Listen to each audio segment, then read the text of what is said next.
Hello and welcome to my guide on getting the gold medal for basic combat in Age of Empires 4. These Art of War challenges are particularly taxing, but I would say that this and early siege tend to be the one that people struggle with the most. One of the basic focuses of basic combat is to maintain and understand what units counter what other units best. We're going to go over that in this video.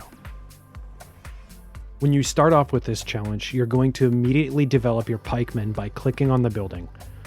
After you do that, you're going to want to split up your group into two separate factions so that way you can have one group on the left and one group on the right.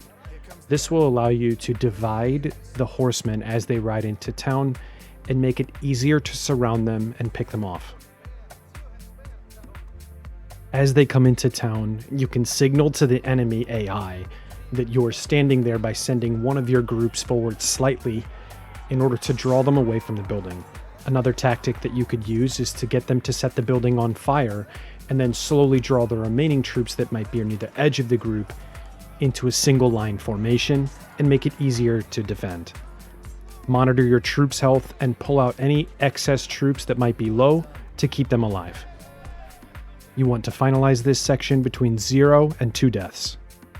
Now, in order to be able to counter the pikemen, we want to develop archers to give them their best possible outcome.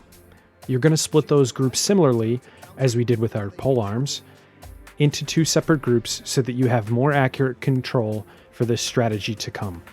Send your troops all the way up to the forest on the right-hand side to maintain stealth and give you an angle of advantage to fighting these as they come into town.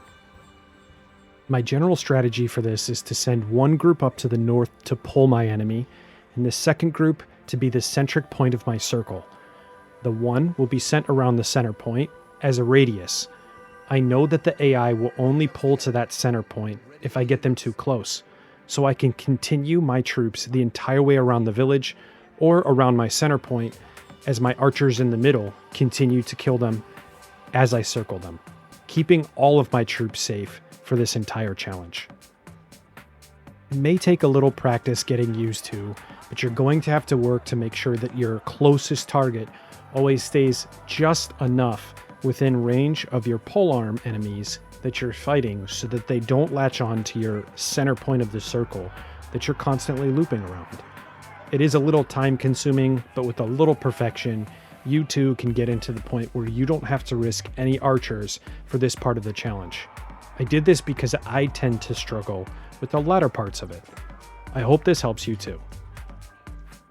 One of the other beautiful parts to this is that as your troops are circling around, the archers that are at the rear of the party tend to cycle towards the front as you're taking through a curve. So the ones that are getting injured are automatically cycled to the front of the group so that they're no longer injured, and you can continue to pull without threat of death to your party. I mean, look at this bunch of nerds. They can't even keep up with me. I've got like 8 pounds of equipment, and they're probably lugging somewhere close to 90 to 100. Come on, run a little faster. At this point, it started to look like one of my troops might end up in a bit of a hassle, so I did a bit of a long run past my centric point of the circle in order to try and fell some of the enemies that were on that outside skirt of the enemy group. It took a little bit longer, and I'm sure a person with some really, really high skill levels in micro control of their troop patrols might have a little bit more success in killing off the invading enemies as they trailed behind me. Unfortunately, I'm not very good at the game, so here I am. With a little fancy footwork, I've managed to run through a handful of different fields and single out all of my spearmen that were harassing me and finalize to end off in part 2 with 0 deaths. Now it's going to start getting a little bit more interesting within our challenge. Take your horsemen and then ride them into the southern forest to prepare for an ambush as the archers move north along the road. If you can keep them far enough west, they won't automatically aggro onto the archers as they're passing by.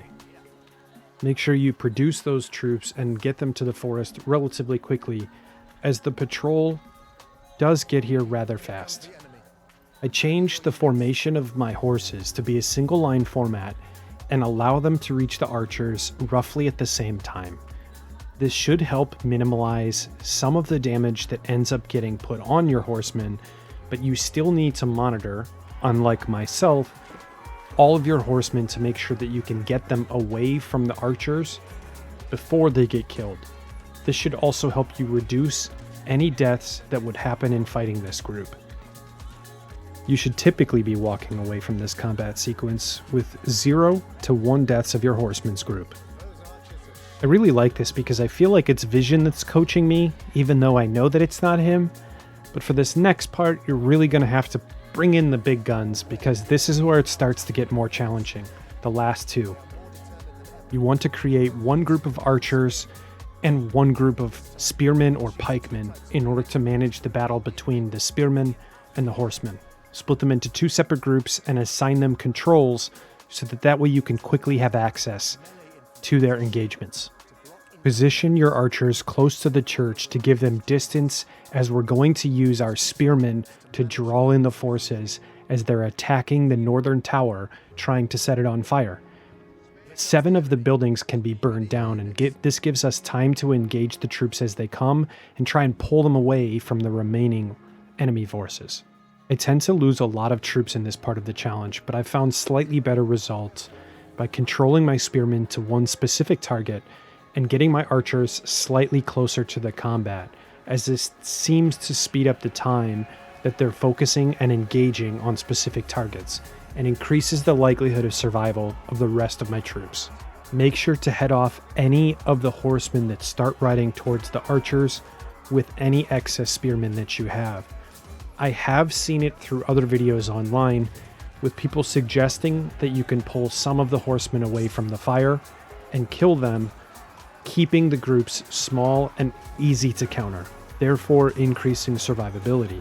Feel free to choose another option that may work better for you, as I lost a whopping 9 troops to this, and the best I've achieved is 6. This brings us to our last challenge, where I've performed this a little bit more consistently. We want to capitalize on using spearmen to counter our horses, and horses to counter our archers. Take both groups and position them in the forest to the southwest, just outside of town. Make sure to stay organized by selecting your groups and giving them control, so that way you can quickly select between option 1 and option 2 as you send the troops to fight not only the archers, but also the horsemen. Make sure to let the horsemen pass by significantly towards the southwest tower so they can start destroying that building. This will give you time to attack the archers by lying in waiting and attacking them as soon as they've given enough of a gap between themselves and the horsemen to allow you to attack without being noticed by the second group, therefore increasing the odds of survivability between both of your groups. If you've attacked the archers at just the right position, you can get about half of the horsemen to split fairly consistently and increase the likelihood of you only pulling a small amount each time you move to attack. Make sure to monitor your horseman's life so that way you can remove them from battle and then send them back in to increase your odds of survivability yet again. With any luck, you should have only 2 to 5 troops left wandering around the town and destroying the village. Send in only your healthiest troops to kill them off and finish this challenge. You should only have lost about 2 to 5 soldiers in this last part of the battle. This concludes the gold challenge for basic combat in Age of Empires 4. I appreciate you taking the time to watch, and I hope it's helped you. If you have any questions or need any additional help, feel free to shoot me a message, and I'm more than happy to answer as best as I can. Just pop it in the comments below. Thanks for watching and all the support. Look forward to more great guides real soon, or check out the other playlist right now.